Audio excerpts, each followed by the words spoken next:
Good morning, everyone. It's Jason here from Infinity Property Group at Keller Williams Realty. So when you go ahead and you meet someone for the first time, how do you go ahead and make the very best impression that you possibly can?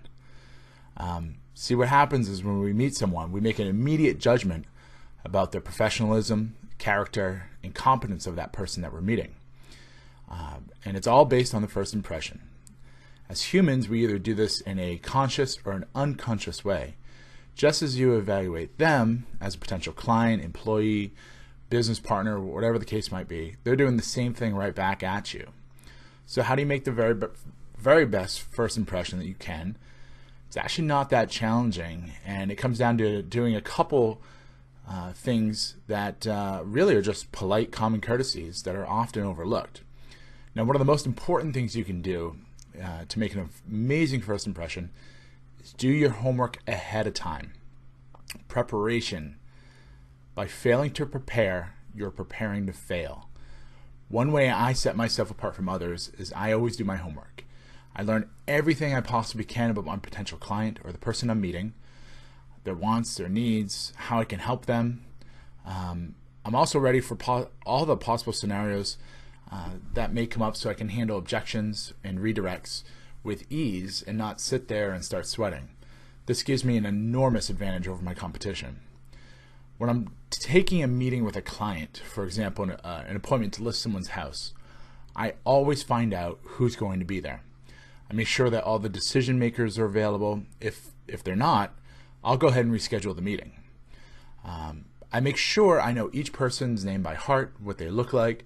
I'll look in places like LinkedIn, Facebook, and other websites to find a picture of them so I know what they look like. And I also use that to find out what are their hobbies, what are they into? Do they have kids? Do they have pets? Do they ride motorcycles? You never know. And sometimes I even find out that we have someone in common, and this is a great way to break the ice. One of the fastest ways to lose with someone and not get their business is to be late. I'm in Los Angeles. I get these calls all the time. People call me up, say, hey, I'm running late for my appointment. My response is, that's not a problem.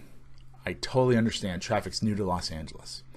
When I say this, obviously I'm being a little facetious.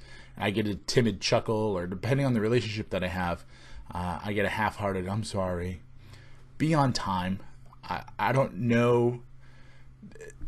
If I'm not a half hour early, then I'm late. So get there on time. Think how nice it is to be early and have the luxury of finding parking, maybe grabbing a tea, going over your notes, return phone calls, emails, whatever.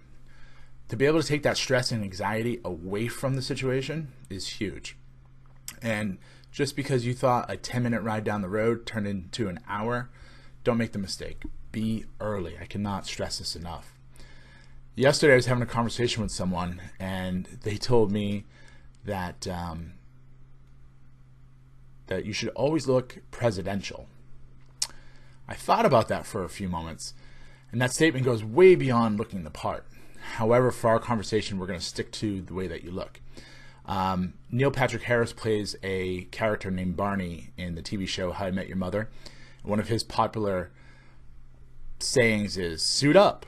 Well, this can never be truer. I'm not telling you to go out and spend tons of money on the latest fashions. I am telling you to spend your money smartly and get clothes that are versatile. For guys, black, gray, those color suits, maybe a three-piece where you can lose the vest. Women, I don't know, nice business attire, skirts, pantsuits, things like that.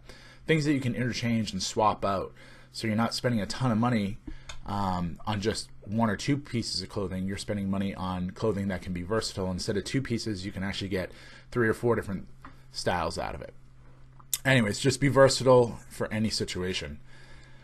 Now, when you get to the meeting, firm handshake, super important. It shows respect. But remember not to crush the person's hand. You don't want to crush it and break it. You want to be firm, and you also don't want to linger. Too long of a handshake becomes awkward and sometimes creepy. Now, when you're shaking someone's hand, you definitely want to maintain eye contact, positive body language. If you're slumped over and looking down, I don't care how great your handshake is. you're still not going to get the business. Now, with that being said, you want to go ahead and make sure that your active listening skills are kicked in. So once you shake hands, contact with the eyes, and you folks sit down, active listening. Now, we've talked about this in other episodes. So basically, you want to ask questions, and once you ask a question, sit back and listen. You definitely do not want to interrupt and finish the person's sentence for them. This will come off as you're impatient and in a rush. People don't care how much you know until you show how much you care. So make sure you're mirroring and matching with tonality and body language. These things will help you build rapport with the person you're meeting and will help to go on and build a solid relationship. So for more questions about how to make great first impressions, if you or anyone you know is looking to buy, sell, or invest in real estate, reach out to me directly. My number is 774-696-4293, or of course you can always email me, jason@kwipg.com. Look forward to all the questions and comments, and we'll see you on the next episode.